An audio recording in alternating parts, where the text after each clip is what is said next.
Posterity, the podcast with Aaron-Michael Fox and Eric Crusan is starting now.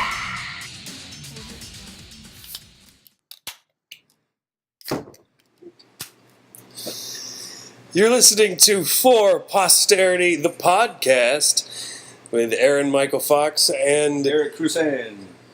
You know, That was very... yeah, you can give me a little room there. No, I gotta jump right in there. I don't trust you. Can, If I don't do it as soon as you finish your name, you'll say mine and give me this dirty look like I shit in the corner. So I gotta get it up. I'm gonna say it. You have to know that I'm gonna say it. I'm not... Oh, wow, that... I just got a whiff of the cranberry. Oh yeah, we just opened the... What's this called? This is the Cranberry Ginger Shandy. It's a lot of cranberry. Cranberry-y. Wow. Yeah, we got what's the name of the? We got the Lion and Kugel's Shandy sampler. For It's very cranberry-y. We had, what was the first one? There was the ginger shandy we already had. It was lime. It was weird. It was like high-class Bud Light lime. It's like, bring me your best Bud Light lime. You take that back. It was not Bud Light lime bad. I'll have your best year of Bud Light lime, sir. But I was expecting kind of a ginger ale. It smelled gingery. Well, I mean, it's called a ginger shandy. It's very limey. Yeah, it was limey bastards. It was very limey, bastard. Yeah, cranberry's not bad. I'll have to agree. It's not something I would drink all the time, but it's not bad. But somewhere on this thing, I read that a shandy is mixed with lemonade. That's like what a shandy is, but I haven't found anything. Yeah, I don't. So, but supposedly it was like from the 1920s. German well, here's your history cyclists. lesson for the episode. So they mixed Weissbier and lemonade. That's what a shandy is. Have you tried it yet? Weissbier. I have not. It's not bad. You tried it? Yeah. You know what it tastes like? Wow. It's very cranberry. It's like Sierra Mist, like a cranberry Sierra Mist. Yeah, I can see that. Yeah. It would be very good with. It'd be good to mix this beer with vodka. This is a beer that I would mix with vodka and call it something ridiculous. Yeah, mix it with cranberry vodka, or that might be too much cranberry. Yeah, just regular vodka, and this would be. No, you need some kind of. You know, it's bad when beer is better than Ciroc. I can't want a Ciroc and cranberry. No, this you want a cranberry beer, and regular vodka. This should be mixed with like a whipped cream vodka or something like that. Like a Fruit Loop vodka, maybe. And my years as a college bartender showing out. In all your years as a college bartender, did you ever mix beer with vodka? Yeah. That's. I thought I was onto something there. Somebody's backing up. Nope, they're done. They were just backing up a little. I thought I was onto something. I was going to name it after me and shit. No. I'm going to anyway. You can take a cranberry ginger shandy and mix it with vodka, and it'll be There's a Cransan. I'm not going to name it after me after all, after consideration. It's better than croissant. Oh, I can't tell you how many times in my life I've heard that. Okay. Now, did you make that up? Like the first time? Like, there's never been a moment where you made a croissant and went, I call it a croissant? No. Never? No, because I got so tired of hearing it. People would say my name wrong, and then they would ask, well, how do you pronounce it? Then I'd tell them how to pronounce it, and they just immediately make fun of it. I'm like, just say it wrong, and I can live with it. Oh, I see. So Croissant, okay. No, it's croissant. Oh, you mean like croissant? No, it's not like that at all. Or croissant. Crusan, yeah, that's a good one. That one up. Why can't I have a normal last name? Fox has worked well for me. It's easy. It's like fucking 3 letters. It's also an animal. Well, yeah, the animal thing is why I definitely liked it as a kid.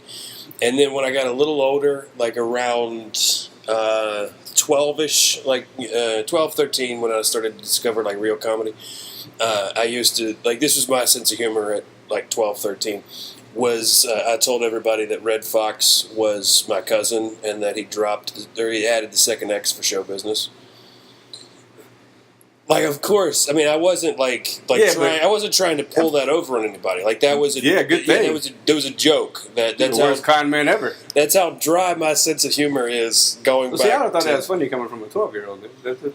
That's good for a 12-year-old. Well, not for other 12-year-olds. I see what you did there, because he's a Negro. That's hilarious, kid. He's a person. You're on your way. These are people of color. Here's another age test. I got to enunciate there, so this doesn't sound like AIDS test. Another age test. It took me, like, basically until college to be afraid of Joe Pesci in Goodfellas and Casino, because the first movie I ever saw him in was Home Alone. Yeah. So the first time I watched Goodfellas, I think it was Goodfellas, of those two, Goodfellas and Casino, I think Goodfellas was the first one that I saw, that I went, it was so hard to be intimidated by Joe Pesci. Like, this guy just did a handstand to put his head out in a toilet full of gasoline. Like, he's not a smart guy. Yeah, I can see where that would be weird. At least, who played Marv? What was his name? He basically never did anything else. He did. He was a camp counselor. Yeah, he was Bushwhacked or something. Yeah, I think it was Bushwhacked. Our producer isn't here yet. Our producer is 12 minutes late. Friggin' producers. So we'll get him on that. But yeah, I think fact checking that. I mean, but I think you're right there. Bushwhacked. What was his name? I used to know all this stuff. That's how much he doesn't matter. He faded right after he was whatever that movie was. That movie flopped, and that was the end of him. Because he was. It's like a Larry the Cable Guy movie. Like he's Marv as camp counselor. His name is Daniel Stern. Daniel Stern. That's a much bigger name. Like, I knew that. That resonates as soon as you say Daniel Stern. I'm like, oh yeah. And then you look at his picture and you're like, that guy? Yeah, he still does stuff, apparently. I wasn't aware that there was a Christmas Story 2. Like, they made a sequel to a Christmas Story. They made a Christmas Story 2? Yeah, apparently. With Marv in it? Because he's in it. It came out in 2012. I didn't know that was a thing. That shouldn't have been done. Who did that? They don't have to actually look it up. I don't care. But he's in it. I know. I want to know who's in it now. So. Oh, boy. This is... Daniel Stern is top billed. I'm done looking. Let me guess. Daniel Stern is grown-up Ralphie. Let me guess. This is what happens. I don't even know if it's the same. When you put your kids in pink bunny pajamas. 5 years later. No, he's just the old man. It's 5 years later for a movie that came out like 20-some years ago. So this is... So the first movie was in like 1950, so this is like 1955? I guess. It's dumb. And the first Why would they even do that? The first movie, it takes place at no specific time. So how is this 5 years later than no specific time? And they have all the stuff from the original Christmas Story on the cover, like the leg lamp is on the cover, the weird pajamas. Oh. That's see? Yeah. Boo to you, Daniel Stern. Boo. Yeah, lesson learned, parents. If you put your kid in pink bunny pajamas, they grow up to be Daniel Stern.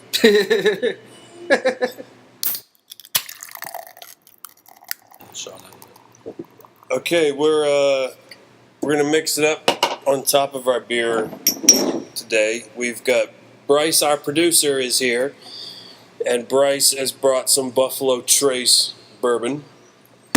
Eric, Bison are you Trace? excited? Bison Trace bourbon. You know we go drink. Now, where did this come from? Hey, Max made an appearance on the podcast. Hey, Max. See, to all you people complaining it's a sausage fest, there's your pussy. Max is male, but still. He's still a pussycat. Wow. Whoa. Is that smoking inside? What the fuck is that? I'm not drinking that. You open that up and it's smoked. No. Whiskey does not naturally smoke. Well, it's been in the car all day. That doesn't make a difference. You can leave a baby in the car all day, it doesn't smoke. No, it just dies. That's the most Eric Crusan example. I'm sorry. Of all the things you could pick to leave in a car all day, I would you pick picked a baby. Well, yeah, I remember my cigarettes. Remember your cigarettes and whiskey, but not your Yeah, I baby. remember my cigarettes. Bryce, you have mom's measuring glass, shot glass. Woo. That's mom's sense of humor. I'm scared of this whiskey. I I'm got- just going to go on I record. got my Oh, it's good. Marshall shot glass. Just Eric, of remember course. to breathe. You've got Yes. the clown shot glass. No, get the whole name out there. Look at you spilling it all over the place. You slob. Party foul. That is a party foul.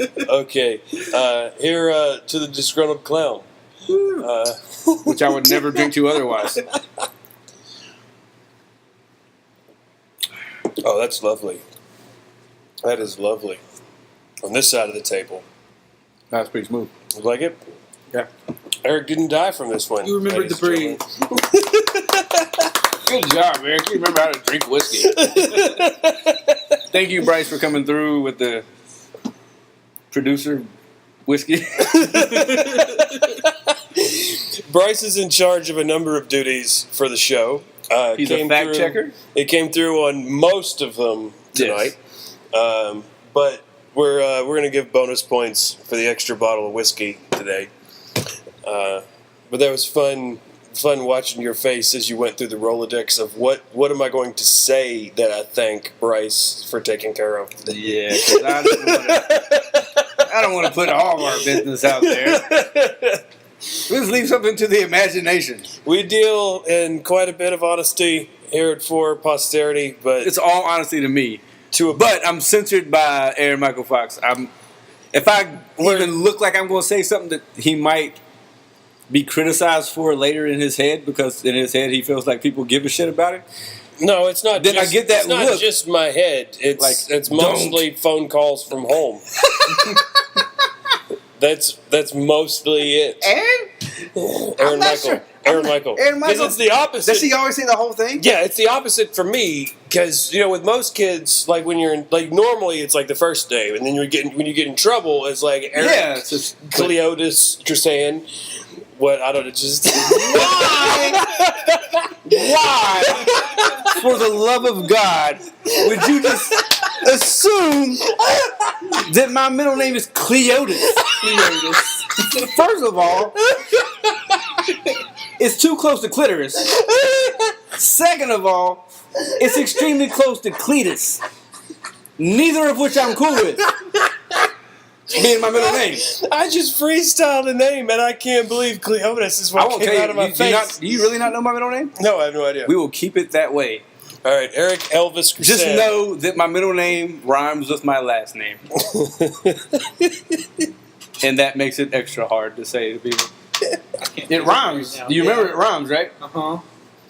Who ended up saying it? Just guess what my middle name is. It rhymes with I Crusan. already came up with Cleotis. I don't feel like. I Yeah, don't- you're I right. don't- You know what? I You're don't way trust- off already. I don't. No, here's my full name. All right. I hate it so much. It's Eric Duran Crusan. Durant. So not only do I have to deal with people saying, "Oh, Crusandwich," I also have to hear. I always get, "Oh, Duran." Like, Yeah. yeah, because I haven't heard that 50 million fucking times. Duran. This immediately steals the punchline because I can't say Eric Duran Crusan without It rhymes. I It's fucking can't. horrible. There's no way that's not funny or doesn't sound made up. Eric Duran Crusan can. If we named anybody in our script right That now, would be, if I Duran run for any Crusan. kind of office, it'll be Eric Duran Crusan can. Did you get beat as spanked as a kid? Sparingly, but like You I got mean, spanked. I got find whipped. it hard to I got believe whipped. that you were spanked. or I got whipped. What's the difference? Belt makes the difference. That's the same thing. A hand is a spanking. Oh, that's all you got was the belt. belt? Is a whipping. Like no switches or You get switches? you get switches or yardsticks or It was the great shoes. The great grandparents and the grandparents were the Wooden switches. spoon? Oh my God! Never took a wooden spoon. No, not Yeah, from damn, my mama No. mixed that ass in a minute.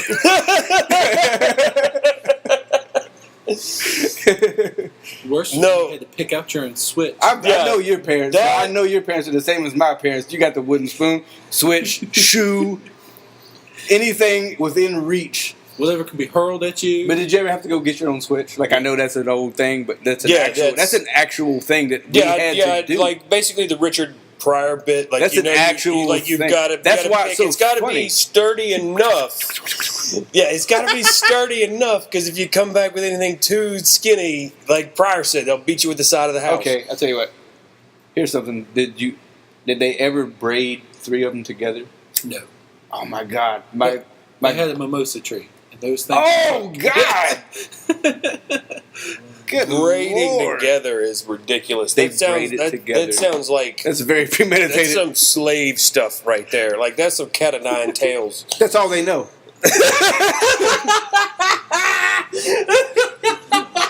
What's your name? That's how you learn.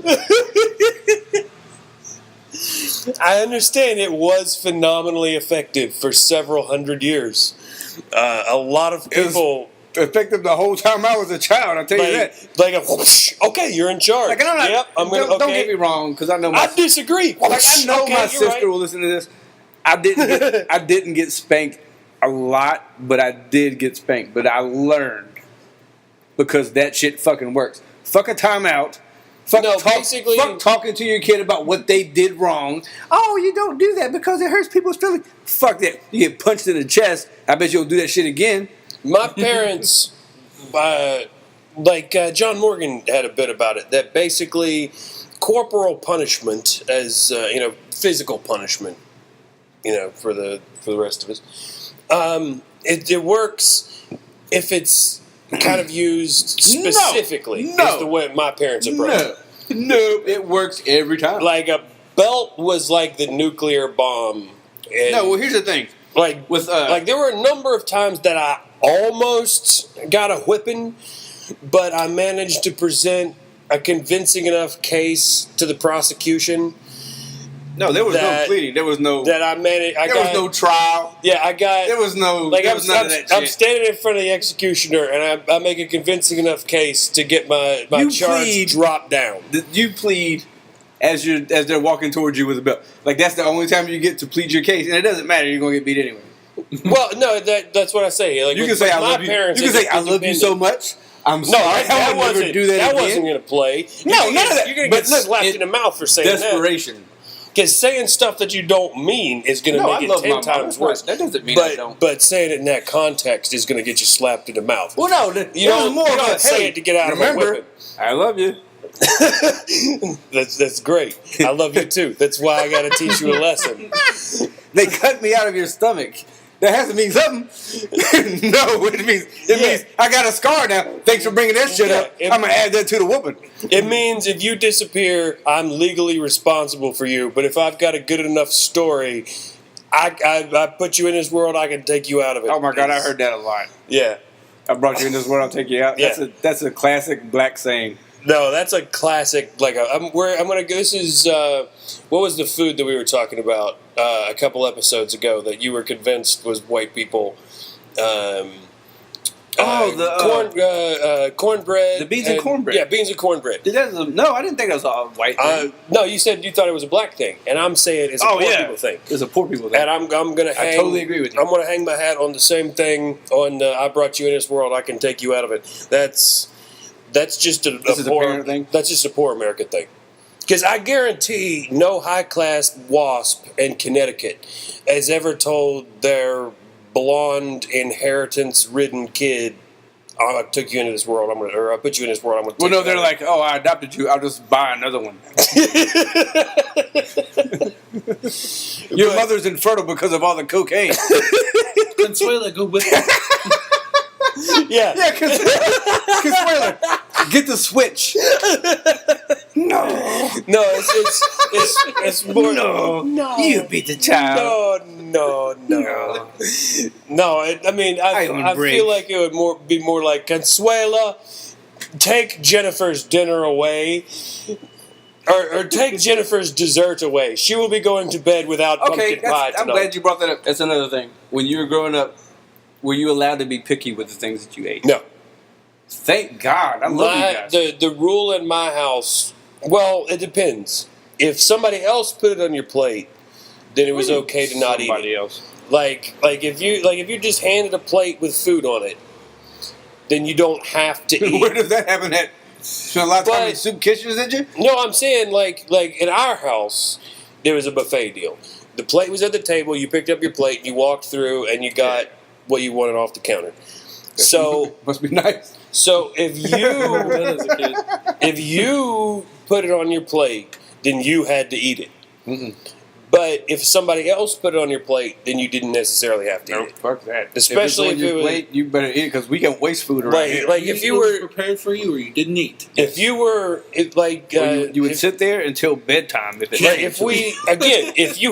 you put it on your plate, that was the rule, and it wasn't that you had to sit there and eat it. Because Mom's whole thing was food should never be punishment nor reward. It's just food. So Mom's whole thing was you don't have to finish everything on your plate, but you can't get anything else. No. So, I had to eat everything on my plate. But look, here's the thing. Brussels sprouts are still sitting there, on your plate, fine. But that's what you had for breakfast. If you didn't fit, you're going to eat it. Like, you're going to eat this. No, that's like the John Morgan. I quote John Morgan again, but he talks a lot about this. John Morgan has a bit about that where he talks about getting his kids ready for school, and he makes bacon, and one of them tells him he doesn't like bacon or whatever, and says who doesn't like basically bacon? Well, yeah, that's the flaw in the premise first off. So we'll substitute Brussels sprouts to make this story more believable. That basically Morgan looks at his kid and says, what, you don't like Brussels sprouts? Listen, you're going to eat the Brussels sprouts or I'm going to shove them up your ass. Either way, you're going to shit Brussels sprouts tomorrow.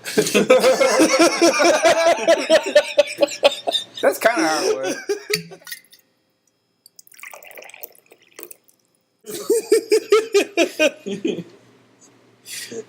Roll out. Autobots, roll out. Dude, we can get an episode 9. This is the same zone we were in when we recorded episode 9 before I blacked out at Black Sheep and told the same joke 3 times in a row.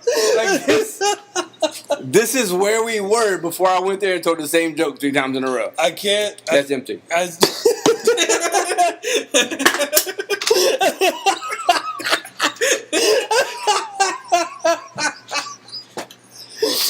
We have to record this. It's going to be lost. It's going to be gone. You got a haircut specifically for this episode to not look like homeless Obama like the last episode. And a shave and a haircut. Let's see. We got support from... I've been promoted from homeless Obama to heroin addict Obama. Like, come on, man. This fucking thing out of the way. Come on, man. Just give me your vote. Just give me your vote. No more votes. I'm done, baby. Come on. One this vote. Is my last One turn. vote just to get me to Tuesday. Come on. This is my last turn, baby. I'm out of here. I'm back to Hawaii. By way of Chicago, baby. Come on.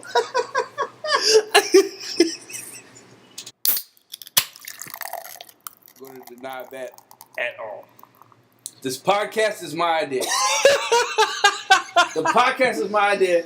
No, Aaron-Michael made it possible because he has the means to make it possible. Once again, he can record it, he can edit it, but it's still my idea. But he grounds the show. Like, he is the base of the show. This is, and even though it's my idea, this is Aaron-Michael Fox co-starring Eric Crusan. Regardless of the fact that he was like, hey, let's record a podcast, he is the base because he is, sadly, who knows why, the most sane of the both of us. And that's because he has two therapists and I have one. One therapist and one psychiatrist. Whatever. I have one that I don't even go see anymore because fuck that bitch. He is the base of the show. There's no denying that he anchors the show and I make the witty, fucked up comments that are my regular thoughts. What sucks about that is he doesn't try to back me up on any of my fucked up thoughts. He just leaves me out to dry. I'm like, what do you call Flintstones if they was black? Niggers! And he's like, no. He's laughing now more than he did when I told the original joke. That's true. He was so stone-faced when I said niggers. Because like he's never said niggers in his life. Which is false because he's from West Virginia. And everybody in West Virginia has said niggers at one point in their life.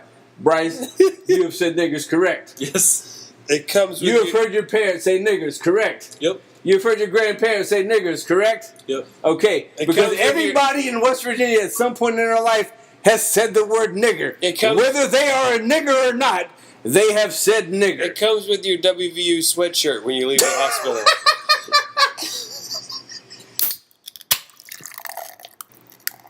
This is my upperclassman moment here. What do you mean? Because this beer right here is the one that was the go-ahead beer for you. Yeah. That you were bragging about being a beer ahead of me on. Yeah. And I just set my can on the pyramid that put me a beer ahead of this one, plus the shot of whiskey Yeah, I'm not taking another that I one. had while you were on the floor. Yeah, that's not happening. So all I'm asking, since my liver and kidneys are clearly taking the brunt of this, is a certain amount of respect. You don't get respect for being an alcoholic. This is Since when has that been a thing? no. This is because I'm allotted 2 days a week to drink. Podcast day and game day.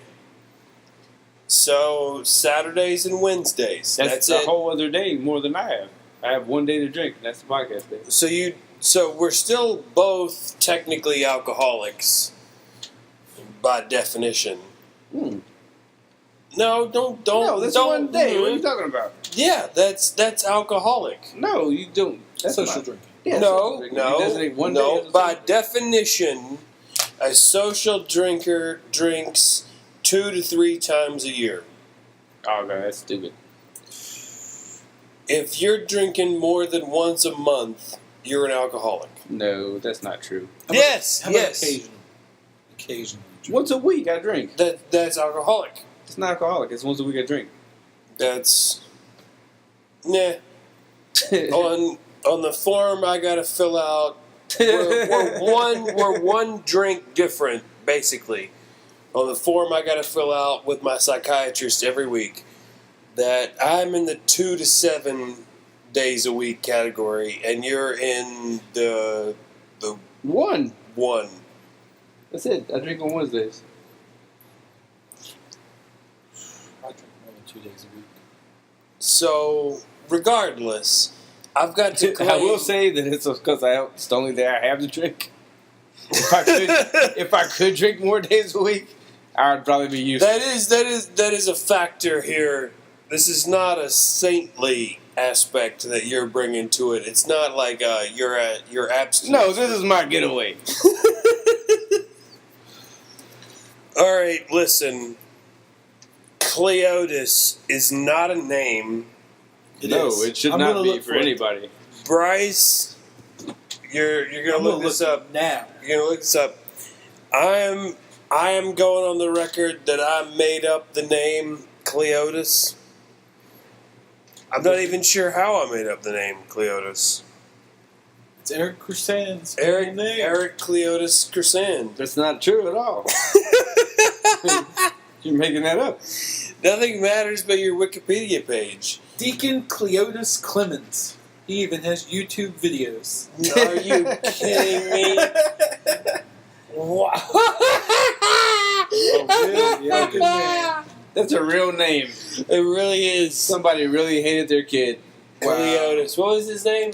Deacon Cleotis Clemens. Deacon Cleotis. There has to be a deacon Well, in like, he front of really that. wants you to be a vampire, but if not, just be a hillbilly. How did I not expect the word deacon to be in front of somebody named Cleotis? Has the most popular named, or Kentucky has the most popular named. Of course it's Kentucky! Of course it's Kentucky! That makes perfect. Cleotis. Cleotis. What did Josh say? What did you look like Lou Gehrig? Was that it? No, I look like Gomez Adams.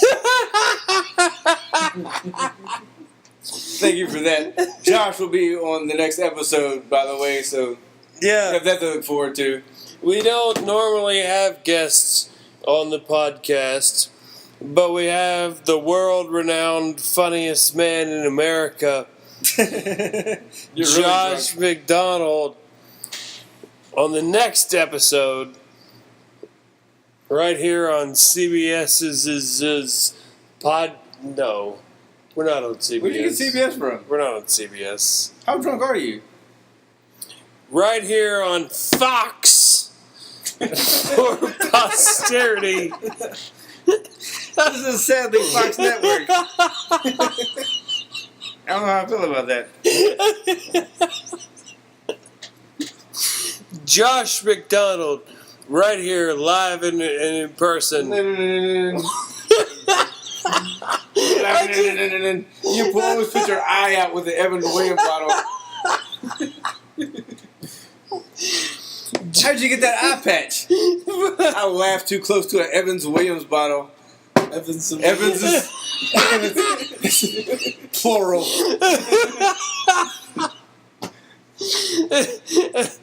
Josh McDeasy here on For Posterity, the podcast, with Aaron-Michael Fox I'm not saying it this time. and Gary Minke.